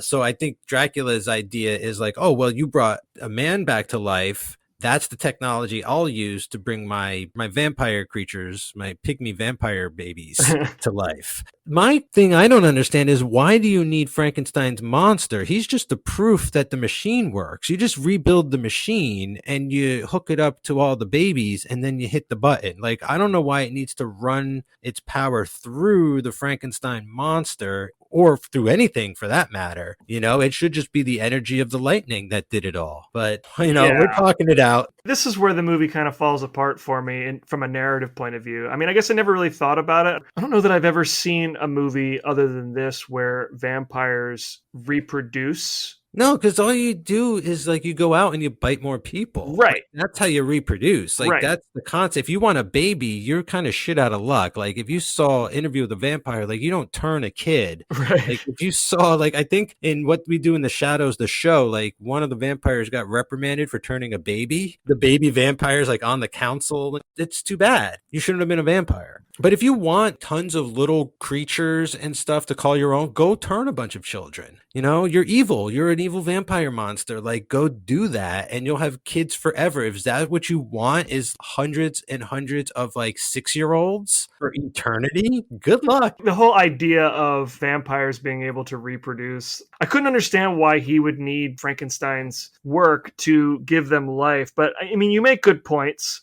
I don't think the movie is equipped to explain any of this, though. I don't think it's interested in explaining how this works. It's just, okay, he has dead children and the electricity needs to bring it back to life. And we need the Frankenstein monster because this is a universal monster movie. And if we don't have it, then it won't be as fun. I think that's really ultimately what it comes down to, right? I don't love the logic of this movie. Me neither. And to be quite honest, I'm not really thinking too hard about it as we go along. Like, let's just keep going and like, let's hunt some more monsters and do some more cool stuff.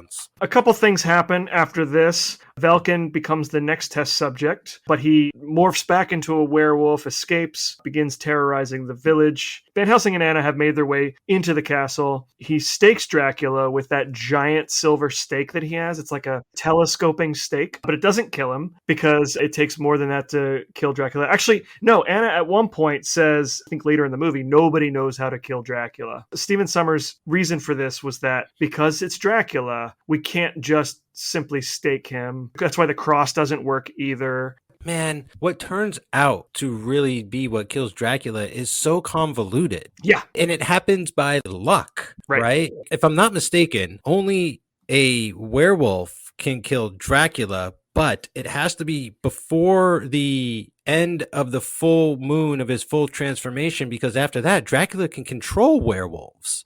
With his mind and stuff. So therefore, that's why he's never been killed, because he's always been able to mind control all the werewolves because he's gotten to them after their first transformation. But like, here comes Van Helsing at the end as a werewolf, and it's like, all right, we gotta like sort of fight him off until the full moon's done, then I can take control, right? Like, that's what it feels like, this little race against time where he only has a certain amount of time as a werewolf to kill Dracula. But I also felt like only Van Helsing wolf can kill Dracula. Like, there's some kind of weird connection between the two where Were Helsing has to be the guy to become the werewolf, and it's like that happens to him in the movie just by like coincidence. You know, if it was like, I've got to figure out a way to become a werewolf for 2 days so I could kill Dracula and then turn back, cool, just say that. This is the first time we get mentioned that Dracula knew Van Helsing like 400 years ago. That is wild, that Van Helsing is immortal, like, or stopped aging. How? Like, is this another Hugh Jackman character from The Fountain of Youth? Is this the same character from that Aronofsky movie who drank from the Fountain of Youth and became a tree and like he has immortal life? Like, I don't. And the real groaner is that Count Dracula is like, a story for another day. It's like, no, dude, just tell him. We're going to keep dangling that carrot. Stephen Sommers loves dudes who belong to secret societies that can't remember. This is 2 in a row. And both movies have a telescoping stake thing. Also in this scene, Dracula manages to harness the lightning. It does give life to the offspring who are located in the bowels of that castle, but very quickly they start to like explode, right? Like it doesn't take. So it gives them life briefly, but they can't sustain it, and they all just start exploding as they're terrorizing the neighborhood. They're like little gargoyles. I mean, he took pygmy mummies and just said vampire children. There's a fun action scene where Van Helsing and Anna zipline to safety. From there, they fall through what were the ruins of the windmill. We don't know that yet, but that's what happens. They fall through into this underground cavern. I liked how during the very short kind of feeding frenzy that the babies had while they were briefly alive, the friar, not a monk, he's a friar. He like has his little action scene and he saves that woman. And for the second time, there's like the friar joke. At first, Van Helsing's like, I didn't know you could curse. He's like, I'm not a monk yet. So he's like, God damn it, and shit, fuck, and all this stuff. But then the lady's like, oh, you saved me. Like, how can I ever repay you? And he kind of like whispers in her ear, and she's like, you're allowed to do that? And he's like, I'm a friar, I'm not a monk. And she's like, let's get it on. Great work from David Wenham in those sequences. Love it. He just perfect comedic timing. Speaking of Carl, we cut away from Van Helsing and Anna to Carl, who has this sort of, what's the word? Like all these other like little nuggets that Stephen Sommers drops throughout the movie to set up things that are going to pay off later. He gives Carl this scene where Carl is looking at this image, like an old painting, I guess. Yeah, it's like a tapestry. Of these like two knights. And then like one turns into like a vampire, the other turns into a werewolf. Oh, and he reads the old werewolf poem. It's extended. It's an extended version of the classic werewolf poem that adds a line at the end where he says, or crave another's blood when the sun goes down and his body takes to flight. So it's the same poem from the Lon Chaney movies, but it provides this alternate path where a man may also become a vampire. What's insane about this painting that comes to life, and like the soldiers or the knights, they kind of like shed their armor. One becomes a vampire, one becomes a werewolf. Like, this is Underworld. Yeah. I'm not saying plagiarism because I saw a great Ghostbusters cartoon episode about this, like where there was a town of werewolves and a town of vampires, and at the end they attacked each other and they became like hybrids and stuff. Like, it's not that it's an old, like, but it's just like this just happened, like vampires and werewolves. Like, I'm also just making this connection. The idea that Hugh Jackman, the werewolf, is gonna fight Dracula, right? A vampire, like it's gonna end as Underworld also,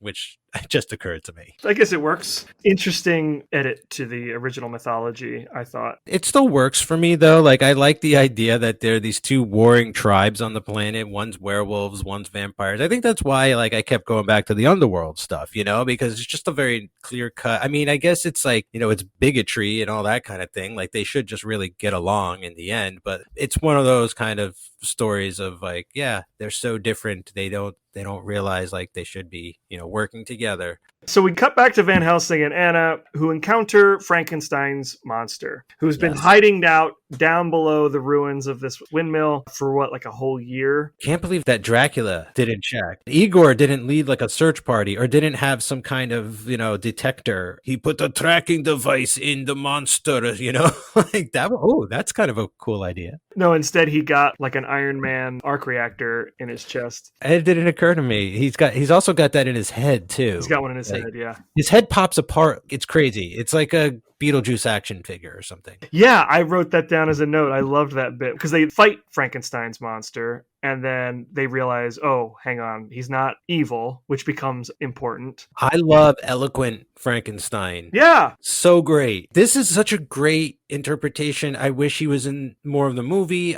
I hope Guillermo, I hope he does something closer to like this type of vibe. Like, he doesn't have to be so toyetic. He doesn't have to look so fake and all this. Like, it works for this movie, but I love how he's got a mind and everything. I think I know what you're saying. I enjoyed this portrayal of the Frankenstein monster. Yeah. The creature design is kind of hit or miss, right? It's definitely a bold look. It feels like a McFarlane sculpture, of course. It's just like got so much going on. Like every facet of it has detail. I definitely feel like they were planning to make action figures, and maybe they were going to have one that where the face sort of tore away a little bit. But I did love that moment. That was pretty fun. He's been hiding from Dracula to keep him from succeeding. He is, for some reason, the key to this experiment. Yeah, this is where we get all this stuff about the machine and him being the key, and they're looking for him. He's the MacGuffin. Yes, and he reveals that Dracula has like thousands more children. He's got more than one castle. That's just what was in Frankenstein's castle, but he's got his ice planet castle too. Did he have some kind of line too where he was like, what do you expect for a guy with 3 brides in 400 years? Yeah, Van Helsing said something about that. Van Helsing learns that the monster is not evil and doesn't deserve death, even though that he was sort of tasked with eliminating him as well. So he does have some kind of power, Van Helsing, like he's got this second sense where he's like, I can't kill this guy. He's not evil. Evil created him. I would have killed his Dr. Frankenstein, no problem. But this thing I can't. The first thing they got to do is get him to safety. They can't stay there. So they're found by the werewolf, Velkin, presumably. So they have to book it out of town. And then there's like a whole travel sequence. It's so crazy that they're going to get him to Rome. That's the plan. Imagine him showing up in front of the cardinal and the cardinal being like, oh, Jesus Christ. Like now what?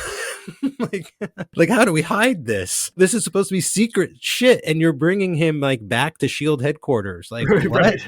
Yeah, we get a really cool like carriage chase sequence out of it. They get near Budapest from Transylvania, and then that's when Dracula's brides catch up. That's when Werewolf Velkin shows up. There's a whole jump the chasm sequence, and I really enjoyed the bait and switch with the carriage. It totally got me. Because the carriage doesn't make it across the chasm. The horses make it. The carriage falls down into the chasm. Whichever bride it is who's in that scene goes to get it and finds that it's like full of explosives and stakes and whatnot. It's a decoy carriage. She's dead. Meanwhile, is it Van Helsing or is it Anna who's in the other carriage? Anna is in the other carriage. That's right. And that's the one with Carl and the monster. Yeah, I did not see that coming at all. The idea of like, we'll do 2 carriages and things. Because all they really say is like, hey, we got Transylvania horses. Like they could outrun a werewolf. That's right. That's cool. I like that. And the whole thing with like Hugh Jackman on the horses and stuff, very kind of Indiana Jones at some point. I think the digital double's good when he's hopping from horse to horse and he gets stuck in the middle, and then they do the chasm jump and he kind of goes flying because of like the inertia and everything. That was a fun little thing going on. But yeah, I remember the first time watching this when the carriage falls going like, uh-oh, they're screwed. So like it even got me the first time, and it's just a fun little bit of sequence. I really do enjoy though when the werewolf starts jumping on top of the carriage and it catches on fire, and the werewolf's just like, fire? Like whatever. Like he's not singeing, he's not burning or anything. He's just enjoying it and becomes even scarier, and kind of his claws seem to grow and his eyes glow and everything, and they have to kind of abandon ship. But yeah, this is like a perfectly fine action sequence. You know what I mean? Like it felt restrained in a lot of ways. It didn't go on too long. It kind of progressed story enough. We get rid of one more of the brides. The other one steals Anna, or like kidnaps Anna away. And then the 3 boys have to kind of like hoof it into the city. Yes. Actually, this is where the scene where Velkin dies, because Van Helsing does shoot him with a silver bullet. And this is also the sequence where Van Helsing gets bitten by Velkin and gets sort of infected with the werewolf disease or whatever you want to call it. Venom, I think they call it, right? But the point is that he's got limited time now. He's on the clock. I think they have like 48 hours before the next full moon. Yeah. Which they're lucky it's not like that night, because Carl's got all the info. It's good that Carl's there, because Van Helsing's like, now what am I? I got bit by a werewolf. Like, what does that mean? And you're supposed to have like hunted, what did he say? He's like, I've hunted warlocks and witches, and it's like, but never vampires. So it's good that Carl's there to be like, here's exactly like what's gonna happen to you. They get to Budapest. So Carl, Van Helsing, and the monster are in Budapest. The remaining Dracula bride lets them know that they will exchange Anna for the monster. Yeah, tomorrow on Halloween. All Hallows Eve, yep. Why are we doing Halloween? Don't even throw that out there. Like that just opens up a whole other can of worms that they're not going to talk about. It's Dracula's ball. It's going to be loaded with vampires. It's a masquerade ball. Like, that's not uncommon for weirdo rich people to do, like throw a masquerade ball. It doesn't need to be Halloween. It could just be, for him, just to grandstand and all that shit. It just felt like one of those moments of like overcomplicating the whole story again. And then I also love when they're making the deal and she's like, we want to trade Anna for the creature. And Van Helsing's like, okay, but somewhere in public. Like, he immediately is like, we're going to do this. And the creature kind of looks at him like, dude. Yeah. And I love that his reaction is just like, you know what? I hope your enemies will pursue you just as passionately or some shit like that. Yeah, basically like, if I die, I hope you die soon. So they knock out the monster and hide him in a cemetery. Yeah, in like a crypt. Mausoleum. Right? Yeah. And they go to Dracula's Halloween ball. As I said, Van Helsing has 48 hours to find the cure for his werewolf curse. He has until the final stroke of midnight. Yeah, he's got 2 days, pretty much, they said. He'll turn into the werewolf, but even then it's not too late. He has to be cured by the final stroke of midnight or something. And he'll have like partial fits until then. Well, he'll do like minor transformations or getting little boosts of power, like somehow channeling, I just need to jump over this thing. Werewolf power. Activate. Of course, we know neither Van Helsing nor Dracula intend to actually make that trade. Dracula at the ball, he's actively looking for a new bride. Anna is his captive. Next is like the rescue sequence. It feels like an old con man gag where Carl creates the diversion, sets Dracula on fire. Van Helsing tries to swoop across the room to grab Anna. But before they can get away safely, Igor comes in with the Frankenstein monster in shackles. Yeah, they found him. Easy to find. They hid him in a graveyard, like on the property of the castle they're going. Like, it seemed like it was right there. And then we see like someone also was watching them too when they were hiding Frankenstein. As they're walking out of the cemetery, the camera tilts down to a grave and it opens up and a hand comes out. It's Igor, right? Hiding in the Yeah. But one of the main bummers with this sequence is that I wish we were here longer. Like, if we're going here, all of this work for like 5 minutes, this huge dance sequence and the swinging through the ballroom. And I really like the reflection shot. That was cool. Where that was dancing cool. And then the reflection. And it feels like Anna's, losing her senses and like might actually take him up on his offer or whatever, like not willingly, but I didn't want to go to Dracula's Halloween ball, but now that I'm here, like, I wish we could stay here a bit longer and like get into like more hijinks and antics. Like, I wish we could see kind of a chase through the hallways with the creature and then see him get caught. Like, all, you know what I mean? Like, we get a little bit of action, but it just seems like we have all these sets and they race through these sequences sometimes. I definitely agree with that. Every sequence is so kinetic and just moves so quickly that I don't think we really get time to appreciate some of the nuances, which is a shame. Yeah, the nuance is lost. Yeah. The party is full of vampires. Igor manages to get away with the Frankenstein monster in a little boat. They're like trapped on the other side of the moat, the drawbridge and everything. And this is where Van Helsing learns that Carl is intending to kill the Frankenstein monster. It's not so much because he is evil, but because he could be used for evil. Yeah, everyone but Van Helsing wants this thing dead. Even the creature. When they met the creature, he's like, put a bullet in me. The only way to win this movie is to take me out. And Van Helsing's like, no.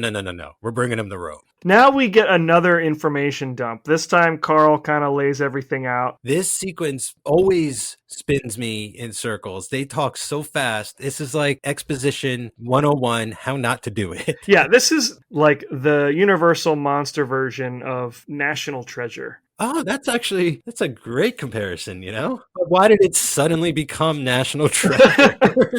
That's so confusing. It's even got a little, like, that scrap of paper from the beginning of the movie. Yeah, now it can be held up to the big tapestry and it reveals a secret entrance. If the Vatican just gave that little piece of paper to that family years ago, it would have definitely put it on the tapestry and been like, oh, it's complete. And then the door opens. So here's the general gist. Let me know if I missed anything. Dracula was the son of Valerius the Elder. Everything started when Dracula Dracula was murdered in 1462. He made a pact with the devil when he died to become a vampire. Valerius went to Rome to seek forgiveness for creating him, and that's when that original bargain was made. But he wasn't able to kill his son, so he banished him to an icy fortress, sending him through a door from which there was no return until the devil gave him wings, I think Anna says. Yes. We don't know when he met the devil, why the devil gave him wings, why he's even involved. Did he beat him in a fiddle contest and get a wish granted? Like, it's all up in the air. Since he's tied to like the Valeris family and stuff, his encounter with Anna is way creepier. Yes. You know, wanting to make his like basically super great granddaughter his bride. Yeah. I hadn't even thought about it really because I was so busy trying to make sure I got the details right for this that particular detail just kind of went right over my head. But what's even a bigger revelation to me with this sequence and talking through it is like, that's the Dracula movie. The Dracula movie doesn't involve Van Helsing. It's Kate Beckinsale hunting Dracula. You know, like that's how it feels to me. And then they're like, let's write Van Helsing into that movie because it just feels like that's the story here. Yeah. You know, that's like everything that's important. All of the turning points seem to be part of her story, not his. And it's just like they dropped him in the middle of her movie. I would have been fine with Anna hunting Dracula as the new Dracula movie and have Van Helsing hunting werewolves the whole time in his own movie. We have what we have. I'm just trying to sort of organize it in my mind a little better as to how we could have possibly gotten here or done it other ways or stuff. I'm cool with Van Helsing kind of being a guest in somebody else's story, you know, because essentially at the end of the day, this is his job. He is hired to go do this job. And of course, he's just coming into the story in progress. Also, you know, if you're going to build a franchise around this character, he has to remain flexible. I think where this thing goes, it's not the reason, but like one of the ways this movie goes a little bit south is by making him so intimately connected with the villain, with Dracula. What we learn that Van Helsing is the guy who killed Dracula before he became a vampire. Originally. Right. And so like that's one connection too many. We're going to find out he's connected to Anna. I'm just saying in terms of screenwriting, the logic is like you don't connect everybody through the family tree. Like one is okay. Like he's connected to Anna. All right. They're distant relatives. Like you don't also have Van Helsing be the guy who was there too. It just feels like he has a different part of the story to tell. Like he should be involved differently. Yeah. Suddenly this big world that we're playing around in feels very small because everybody knows each other. Now I really need to know how Van Helsing lost his memory. Was it one of the old Valerius gypsy curses put on him or somehow? Did he get in the way and was put out of the way because it's not his mission? It just brings up too many new questions we're not going to answer tonight. So. Right. I imagine that all would have been expanded upon in a sequel. You know, we'll never know. Okay, so we also know that Valerius, after, you know, not being able to kill Dracula, he left clues so that future generations could do it for him. And then we get that scrap of paper. Don't leave clues. Just make it obvious. Keep a journal. Don't make it a treasure hunt for your descendants. Just be like, here it is. Here's step 1, 2, and 3. Behind that tapestry is a mirror that is sort of like a portal into wherever Dracula's hidden ice fortress is. Yeah, so is this like an extra dimensional realm, or is this just they're teleported somewhere else on the planet, like Mount Everest or something like that, right? The North Pole or some shit? Yeah, that's how I read it. Like they haven't gone to another planet or some other nether realm. I think this is still on terra firma. Okay, wasn't sure if it was like supposed to be hell and like that's how we met the devil because like, you know, a lot of depictions of hell is freezing, it's frozen and stuff. So like I didn't know if they were going to go there. He looks very much like the devil at the end of the movie. I can't speak to that specifically because I hadn't heard anything about it or read anything about it, but I wouldn't be surprised if that was what was going through Stephen Sommers' mind. Like instead of putting Dracula where you expect him to be, let's put him in like a frozen tundra someplace, which I do kind of like. I do like that Dracula has like an ice fortress. Yeah, there's something fun about like this is a supernatural addition that I don't mind. I'm down with like Alice in Wonderland. Walk through a mirror. Mirrors or portals. Like there's like a literary kind of precedent for mirrors being passageways and all that kind of stuff. So like I think visually it's always a cool effect, and I can buy it.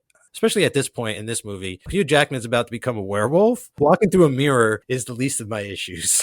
From here to the end, things are kind of going to get stacked on top of each other. I'll try to keep things as straight as possible here. So they travel to Dracula's castle. They apprehend Igor. They find the Frankenstein monster sort of in a block of ice, which I thought was a pretty cool visual. Yeah, that's wild. That's wild that like they froze him to contain him. Yeah. It reminded me of one of the times, don't they find him frozen in ice in one of the sequels of the original, like Son of Frankenstein? Yeah, in Frankenstein Meets the Wolfman, That's they find it. him in the ruins of the castle, but he's like frozen in ice. They have to thaw him out. Yeah. The monster confirms that Dracula has a cure for lycanthropy. And then Carl also confirms that the reason why he would have a cure for lycanthropy is because werewolves are the only things that can kill him. Sure. A little late in the game to be introducing new rules. It's all very convenient. So like my issue isn't that like that's the point. My issue is how this information comes out in the movie. You know what I mean? Yeah. It's more about how we're exposed to the information as opposed to what the information actually is. There's just such a clumsiness at times. Some things feel so well planned and other things just feel like dropped in there at the last second. That's the best. Yeah. It's a lot of exposition, but they sprinkled it out like throughout the whole movie. So now suddenly we have this rule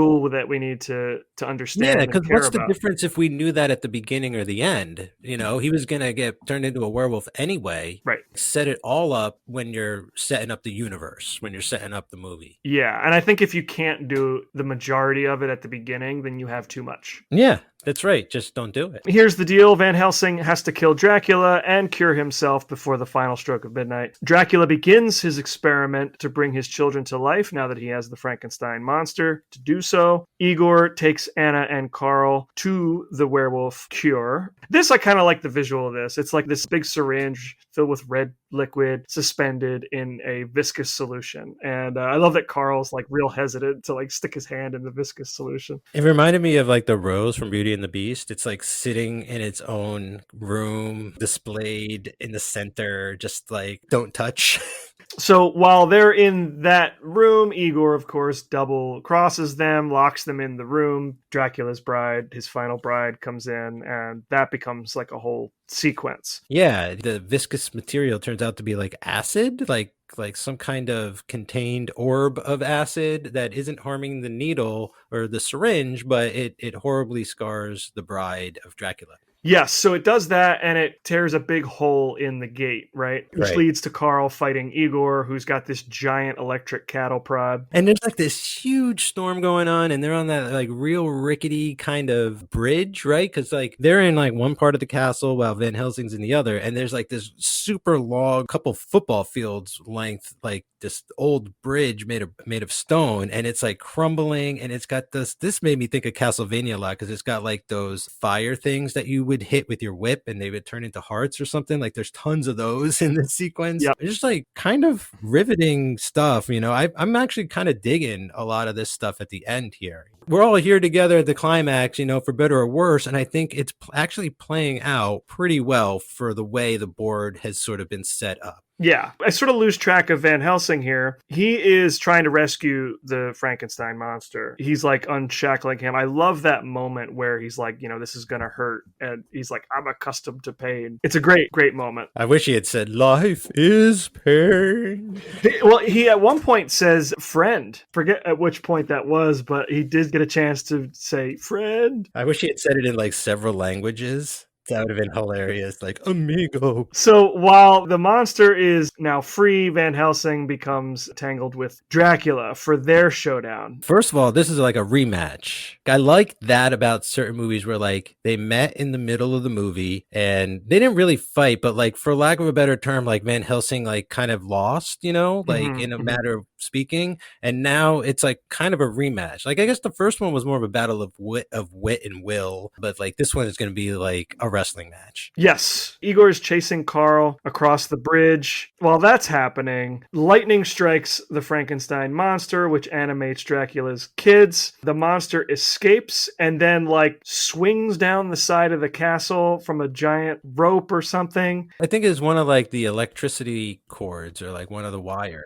He comes swinging by, knocks Igor off the bridge, and then the monster and Carl have a moment. Carl is given an opportunity to save the monster's life. He hesitates for a second, thinking, you're not supposed to live. But the monster chooses life in that moment, which I think is it's a powerful moment. He helps the monster. He sort of like unhooks that cord, and the monster swings through the window into the room where Anna and the final bride are. He starts fighting with the bride to give Anna time to get away. While that's happening, Van Helsing, exposed to the full moon, turns into a werewolf. Like, it just kind of becomes like this cartoony mix, like especially Dracula. Like, I feel like they over designed him. He should have had maybe 2 or 3 different looks. Like, one of them could have been the big bat dude, but at this moment I think he needed to look a little more streamlined. Like, it's kind of hard to tell what exactly is going on sometimes. Yeah, I definitely agree. And also, it doesn't help that he's changing back and forth. You know, we talked about that earlier. That is the main thing. I'm glad you said that again, because bringing that up again, because that is like one of the main issues. It's like, it's just too much back and forth. I think my eye isn't getting used to what the Dracula monster looks like long enough, right? He's not on screen long enough for me to kind of get a good gauge of him. And then he's turned back, and then he's back again, and then he's back. So it's like my brain is constantly trying to like focus on him. Well, I think it's because they want Dracula to speak through this sequence, you know, to monologue like a villain. Just let him speak as a monster. It's the end of the movie. Like, you're telling me he can't talk in that form? I guess He has not. never threatened anybody as that big bat dude before. Like, I bet he sounds amazing with that voice, you know? Give him a screech. Give him something a little more high pitch or something. It's a mess. I'm trying to make sure I keep it all straight in my head, and I'm having a lot of trouble. I mean, this is The Mummy Returns all over again. Worse, actually, because I still feel like I don't fully comprehend everything that's happening here. But Carl has the werewolf cure. He tosses that needle to Anna. You are drastically understating this particular moment. I had been waiting to talk about this moment the whole show. Okay, Carl is like in the middle of the bridge. It's storming out. Yes. Anna grabs one of the cables, and she's in the window of one of the towers, and she's going to swing from her tower to the window where Van Helsing is. And it's like a long way. It's like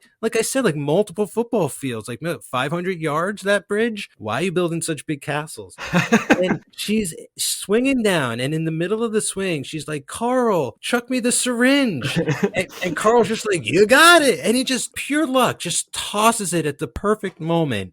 And she grabs it. It doesn't even like stab her. She grabs it like perfectly as she's swinging. Like, this is some crazy, like, this is only in movies, you know, like this is at the end, this movie might have won me over with this moment, because I'm just like, bravo, doing whatever the hell you need to do to get character A to character B, making up this completely insane moment. Like, I get it, you know, it needs to be thrilling and exciting, but it is so cliche. I'm not saying anything else in this movie would actually happen, but like, for some reason, I couldn't suspend my disbelief in that moment. I was just have her run across the bridge. Like, it was wild though. I was like, I can't believe she caught that perfectly. It's classic action movie kind of nonsense, which we've said many things about Stephen Sommers up to this point. I will say this in his defense. He is having a really good time making this movie. I can feel his enthusiasm in every frame. And you know what? I think there's something to be said for that. I think, you know, he loves this material. He's having a blast. And it does translate to a degree, because I don't think this movie, it's a lot of things, but it's not boring. No. There is an energy to this that it's like, even if you don't like what you're seeing, you keep watching. Yeah. There is a certain kind of enthusiasm behind it. At the risk of making a very unflattering comparison, and I'm not going to mean it the way it sounds, but we think about guys like Ed Wood, who famously, like, not great filmmakers, but a guy like Ed Wood, you ever watch an Ed Wood movie? I don't think his movies are bad in the way that you would think they would be. His enthusiasm comes through when I watch those movies. So I have a good time watching Ed Wood movies. And I think the same, I mean, it's not a horror movie, but I think of the same of like The Room, Tommy Wiseau. Also, that guy clearly didn't know what he was doing, but that movie works on such a level that it shouldn't work. It defies logic. It's because his enthusiasm is on the screen the entire time. While I don't think Stephen Sommers is to that degree, I don't mean it to be such an unflattering comparison. What I mean is his enthusiasm also is very present. And so I think that's worth something. I think that has a value to it. And it gives us moments like this where Kate Beckinsale can swing across a 500-yard chasm, catch a syringe in midair. I would say in some ways this is why we go to the movies, to see shit like this. Yeah.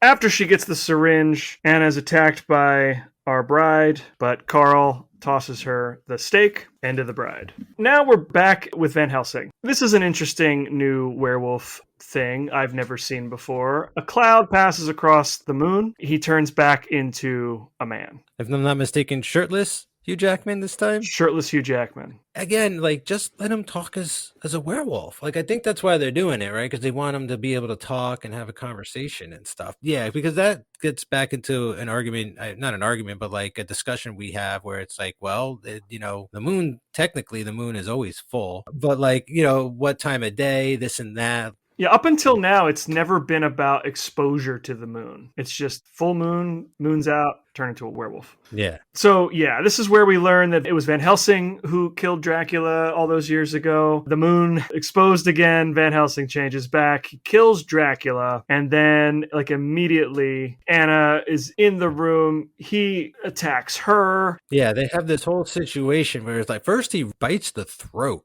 of Dracula, like rips his throat out, and then he starts like deflating. This like black goo comes out of him and he's freaking out and everything. I thought that was actually kind of a fun animation of Dracula realizing he's about to die. He's like, oh shit, it's happening. And then she runs into the room and she's got this syringe. So they kind of dive at each other, Van Helsing and Anna. They like attack each other because Van Helsing's out of his mind. He's a werewolf. And I think then that's when Carl bursts in and sees Van Helsing, the werewolf, holding Anna in his arms. And she's dead, but she has stabbed him with the antidote before she died.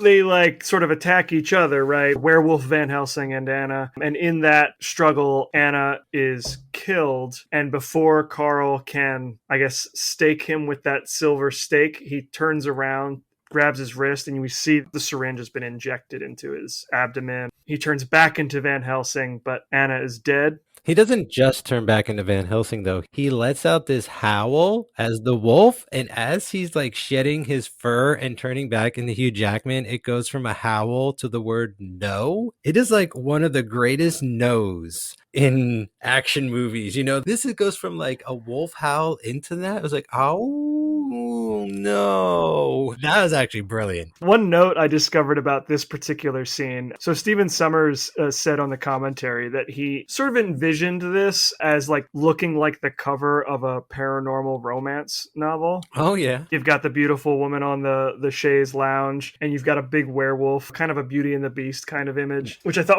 was kind of a funny source for inspiration for this final sequence, but it works. So, I mean, that's essentially the end of the movie. We get a little bit of an epilogue. We get like no more dialogue for the rest of the movie. Like, it's really strange how after that, there's like no more talking, really. There's like very, very, very little. After a movie that couldn't really shut its mouth. Right. Here, we don't get anything like, so Van Helsing, like, are we off to another adventure? Like, where do we go to next? And all this stuff. We get them over her grave. We get the Frankenstein's monster. Like, this blew my mind. He's on like a raft and he's paddling out into the middle of the ocean. Give this boy a boat. That blew my mind. And then they're kind of like looking off into the sunset, and you see that Anna and her family are like in the clouds, like Mustafa, like they've made it out of purgatory. Yeah, so we know that the Valerius family will ascend into heaven after all. Presumably, they were going to have a sequel and answer a bunch of the questions that they set up in this movie, but I don't think we're ever going to find out. No, it's kind of crazy how it almost ends on the same beat as the Tom Cruise Mummy will, where it's like he's got his partner and they're like, all right, where to now? And it's like, I guess we're going to figure out who we are and where we belong. Yeah, I guess I should ask, any final thoughts on Van Helsing? I feel like we've said as much as we could possibly say about this one. Yeah, I know it might have come down a little hard on it, but the movie is a lot. Like, there is just a lot, especially from what I'm used to, even when it comes to fun, goofy action stuff, I don't usually go this far. It just seems like out of control at times. There's just entirely too much going on for me in this movie. Now, that's not to say like it doesn't have some pros. Like we talked about it tonight, I tried to talk about as much as I could what I liked about the movie, but you can't help bringing up things that also don't work for you. Like, if you do like this movie out there, like, I'm sorry, like, if I was too critical about it. And, I know it's just supposed to be a lot of light popcorn entertainment. But we here at The Monsters That Made Us kind of take some of this a little too seriously sometimes, like that's just why we're a podcast about the Universal monsters. And so I feel like I got most of what I was thinking about out in this episode. I don't know that I necessarily have to go back to this anytime soon. And it's not to say that it's the worst thing in the world. It's just not entirely competent. For monster stuff, I just think the overall vibe way too lighthearted. They wanted to push more of the horror elements. They should have, but they kept constantly pulling back, cracking jokes and budding romances and things like that. And so it was a lot. I hope we don't have to digest this much with any other films anytime soon. I can't believe I'm saying this. I'm kind of looking forward to a straight to video Scorpion King sequel at this point. Well, I don't think you were overly harsh. I don't think we were overly harsh. Okay. I think you're right in that we take these things a little more seriously than most, but that's, why we do this podcast. I think that's probably why, we have people who listen to this show. That's what they're interested in is people who are going to overly examine and whatnot. We always try to be kind to the movies that we watch. We've watched plenty of movies that are probably not very good, but, they're about monsters. And at the end of the day, we love monsters. So we're always trying to find the stuff we enjoy. And you know what? And I'm going to say that this movie conceptually is great. I want to emphasize that. I think that this is a great idea for a movie. If you're going to remake something, let's remake Van Helsing and do it right. Plan out 3 or 4 of these before you even, start one. Yeah. I think Stephen Sommers, he's one of us. He's a guy who grew up loving monster movies as a kid, and he got the opportunity to make a few of them. His enthusiasm is front and center in this movie. I just think that its main problem is that nobody ever told him no at any point during the development of this script. I think they just assumed that whatever was successful with The Mummy was going to happen with this one too, because they hired the same guy to write it and direct it. I would love to have known what this movie would have turned into if Sean Daniel and James Jacks were involved in this, but they're not here. I feel like they were probably a big part of restraining Stephen Sommers with the Mummy films. Like you, I don't know if I'll revisit this anytime soon. As much as there's stuff in it that I enjoy, it is a pretty top-heavy movie with a lot of stuff going on, a lot of moving parts. And ultimately, I kind of feel exhausted watching it. And now that we've talked about it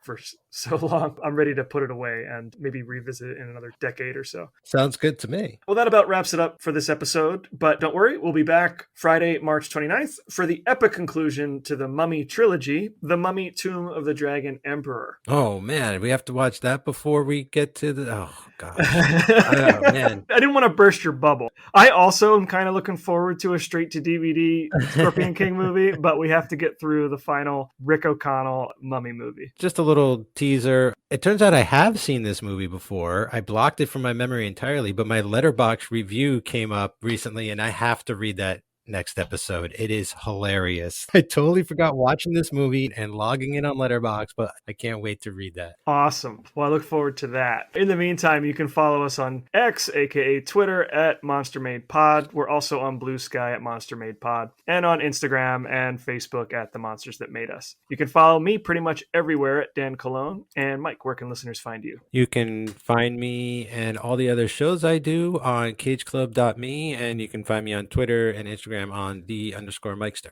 If you enjoyed this episode and you want to support the show, you can become a Patreon supporter at patreon.com/themonstersthatmadeus. You can also support the show by giving us a 5-star rating and review on iTunes. And we can't forget about our t-shirts on TeePublic. You can find the link for that in our aforementioned Twitter and Instagram bios. For all other things Cage Club related, just head on over to cageclub.me. That's cageclub.me. Stay spooky, everybody.